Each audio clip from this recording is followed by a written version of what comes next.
देखिए, घमासान छिड़ता हुआ नजर आ रहा है अंबेडकर पर दिए गए बयान को लेकर। इसे लेकर आज देश भर में विरोध प्रदर्शन का ऐलान मायावती की तरफ से किया गया है। तो आज देश भर में आंदोलन का ऐलान किया गया है। संसद में बाबा साहेब पर बयान का विरोध किया गया है। गृह मंत्री अमित शाह ने संसद के अंदर बयान दिया था और इसी बयान को लेकर राजनीति हो रही है। बयान से लोगों की भड़की है भावना, ये कहना है मायावती का। बाबा साहेब ने दलित बहुजनों के लिए संघर्ष किया, ये मायावती ने अपने ट्वीट के जरिए कहा है। और उन्होंने कहा कि सम्मान नहीं कर सकते तो अनादर भी ना करें। इसके अलावा मायावती ने अपने पोस्ट के जरिए यह भी कहा है कि कांग्रेस भी सम्मान नहीं करती है और बीजेपी भी सम्मान नहीं करती है, तो कांग्रेस बीजेपी कभी सम्मान नहीं कर सकती है। ये मायावती की तरफ से तमाम जो बातें हैं वो सोशल मीडिया पोस्ट के जरिए लिखी गई और ये कहा गया कि आज शांतिपूर्ण तरीके से बसपा की तरफ से विरोध प्रदर्शन किया जाएगा। और हैदराबाद में संध्या थिएटर में जो भगदड़ मची थी, इस पूरे मामले को लेकर अल्लू अर्जुन की मुश्किलें बढ़ते हुए इस वक्त नजर आ रही है। आज फिर से पुलिस ने उन्हें कहा है हाजिर होने के लिए और 11 बजे के करीब वो आएंगे, उनसे पूछताछ फिलहाल की जाएगी। रिपोर्ट आप देखिए।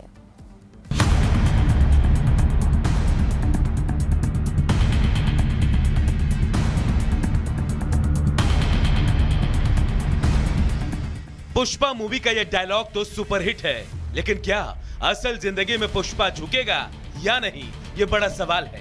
क्योंकि संध्या थिएटर में मची भगदड़ और मौत के मामले में पुष्पा 2 स्टार अल्लू अर्जुन बुरी तरह से घिर गए हैं। इस हादसे में एक महिला की मौत हो गई थी, जबकि उसका बेटा घायल हो गया था। इस मामले में कुछ दिन पहले अल्लू अर्जुन को गिरफ्तार भी किया गया था, लेकिन वो जमानत पर बाहर आ गए। लेकिन अल्लू अर्जुन की मुश्किलें कम होने का नाम नहीं ले रही। हैदराबाद पुलिस ने उन्हें दोबारा नोटिस भेजा है। आज सुबह 11 बजे पुलिस उनसे पूछताछ करने वाली है। हैदराबाद पुलिस का दावा है कि उन्होंने थिएटर मैनेजमेंट से एक्टर को ना बुलाने के लिए कहा था, क्योंकि वो भीड़ को कंट्रोल करने के लिए फोर्स नहीं दे सकते। इतना ही नहीं, पुलिस का यह भी कहना है कि जब अर्जुन अंदर फिल्म देख रहे थे तब उन्हें महिला की मौत के बारे में बताया गया और थिएटर से तुरंत चले जाने को कहा गया। पुलिस ने एक 10 मिनट का वीडियो रिलीज किया है, जिसमें दिख रहा है कि कैसे अल्लू अर्जुन की सिक्योरिटी टीम फैंस को धक्का दे रही थी। एक्टर को डीसीपी, एसीपी और अन्य पुलिस अधिकारियों द्वारा बाहर ले जाते हुए देखा जा सकता है, जो उनके उस दावे का खंडन करता है कि थिएटर मैनेजमेंट के बताने पर वो बाहर गए थे। वीडियो में यह भी बताया गया कि कैसे एक्टर आधी रात तक थिएटर में थे। क्लिप में वो लेटर भी है जो पुलिस ने थिएटर मैनेजमेंट को भेजा था। इसमें पुलिस ने अल्लू अर्जुन को बुलाने की अनुमति देने से इनकार किया था। हैदराबाद पुलिस कमिश्नर सीवी आनंद ने कहा कि उस हादसे में 40-50 बाउंसर थे जो काफी लापरवाह थे। वहां जनता, पुलिस और हर कोई था, लेकिन उन्होंने सभी को धक्का दे दिया।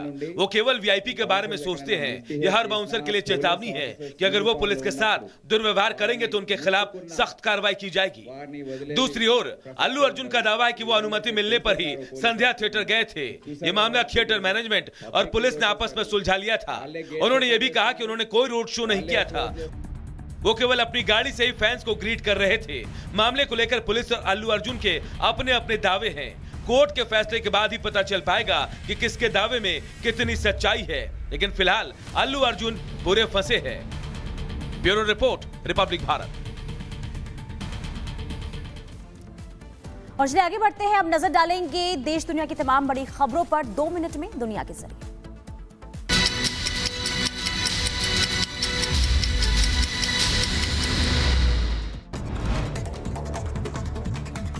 बांग्लादेश में राहत फतेह अली खान के कॉन्सर्ट पर शेख हसीना को फांसी देने की मांग और एक ओस्ट ऑफ रिवॉल्यूशन कार्यक्रम के दौरान लगे नारे। अंतरिम यूनूस सरकार ने भेजा है राजनयिक नोट। शेख हसीना को वापस बांग्लादेश भेजने की भारत से की गई मांग। युद्ध के संकट के बीच बेथलहम के मैंगल स्क्वायर में नहीं दिख रही है क्रिसमस की रौनक। गाजा में युद्ध के बीच ये दूसरा क्रिसमस। भ्रष्टाचार के मामले में चल रहे मुकदमे को लेकर कोर्ट पहुंचे नेतन्याहू। तेल अवीव की अदालत में माफी देने पहुंचे नेतन्याहू। सीरिया के राष्ट्रपति असद के देश छोड़ने के बाद भी नहीं बदले हालात। सीरियाई लोगों के सामने भविष्य की चिंता, बुनियादी जरूरतों के लिए लड़ाई लड़ रहे हैं लोग।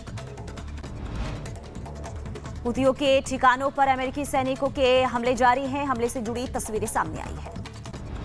यूक्रेन सैन्य हवाई अड्डे पर रूस का हमला। यूक्रेन के रूसी हमलों को विफल करने का भी दावा। मॉस्को में स्लोवाकिया के प्रधानमंत्री को राष्ट्रपति पुतिन से मुलाकात की है। यूक्रेन के खिलाफ लड़ाई को लेकर यह मुलाकात। बुझा भारत में आपका बहुत बहुत स्वागत। देश और दुनिया की तमाम बड़ी खबरें लगातार आप तक पहुंचा रहे हैं, लेकिन सबसे पहले आप बात करेंगे लखनऊ की। लखनऊ से खबर मिल रही है ओवरसीज बैंक में लूट का मामला, और इस पूरे मामले में पुलिस का एक्शन भी देखने को मिल रहा है। लखनऊ के ओवरसीज बैंक में लूट का मामला, और आपको बता दें पुलिस मुठभेड़ में एक आरोपी मारा गया, 3 गिरफ्तार, लूटा गया सोना चांदी नकदी पुलिस ने बरामद कर ली है। पुलिस का एक्शन देखने को मिला, और इस वक्त कुछ तस्वीरें भी लगातार हम आपको फिलहाल दिखा रहे हैं। आपको जानकारी दे दें कि लखनऊ में मुठभेड़ हुई पुलिस की आरोपियों के साथ, और इसी दौरान एक आरोपी मारा गया है। पुलिस ने 3 बदमाशों को गिरफ्तार भी किया है, एनकाउंटर किया, एक आरोपी ढेर। पुलिस ने सोना चांदी नकदी ये बरामद किया है, और अभी भी पुलिस का एक्शन लगातार देखने को मिल रहा है। लखनऊ के इंडियन ओवरसीज बैंक में चोरी करने वाला पूरा गिरोह जो था उस पर पुलिस ने एक्शन लिया है, और लूटा गया सोना चांदी और नकदी भी फिलहाल बरामद किया है।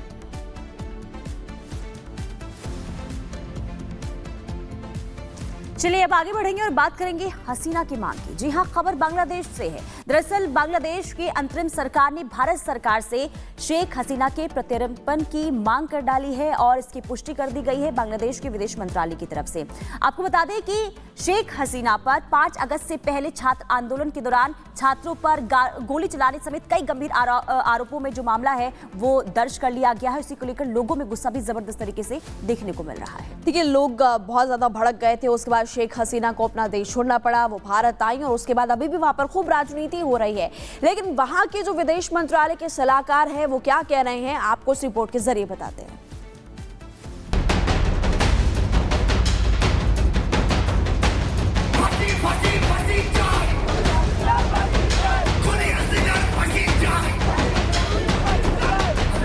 बांग्लादेश के पूर्व प्रधानमंत्री शेख हसीना पिछले कुछ महीनों से भारत में है। वो अपनी सरकार के खिलाफ बड़े पैमाने पर छात्र नेतृत्व वाले विद्रोह के बीच 5 अगस्त को भारत चली आई थी। बांग्लादेश की अंतरिम सरकार अब चाहती है कि भारत अब अपदस्थ प्रधानमंत्री शेख हसीना को ढाका वापस भेजे, ताकि उन पर मुकदमा चलाया जा सके। हसीना पर हत्या समेत 51 मामले दर्ज हैं। भारत और बांग्लादेश के बीच प्रत्यर्पण संधि है, और इसका ही हवाला देकर शेख हसीना के प्रत्यर्पण की मांग की जा रही है। इसके लिए एक राजनयिक संदेश बांग्लादेश की तरफ से भारत भेजा गया है। बांग्लादेश के विदेश मामलों के जानकार तौहीर हुसैन ने इसकी जानकारी दी। उन्होंने बताया कि हमने भारत सरकार को एक नोट भेजा है कि बांग्लादेश न्यायिक प्रक्रिया के लिए शेख हसीना को वापस चाहता है।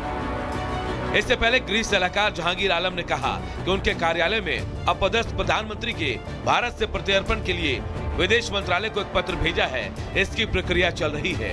उन्होंने कहा कि भारत और बांग्लादेश के बीच पहले से ही प्रत्यर्पण संधि मौजूद है, और संधि के तहत हसीना को बांग्लादेश लाया जा सकता है।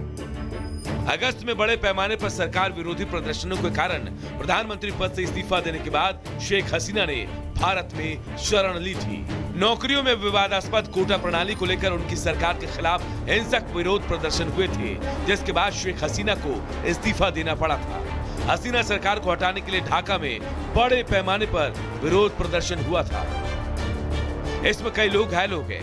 बांग्लादेश की अंतरिम सरकार के मुताबिक हिंसक प्रदर्शन में करीब 753 लोग मारे गए और हजारों लोग घायल हो गए। विरोध प्रदर्शन के दौरान जब छात्र प्रधानमंत्री आवास में घुसने लगे, तब शेख हसीना अपनी बहन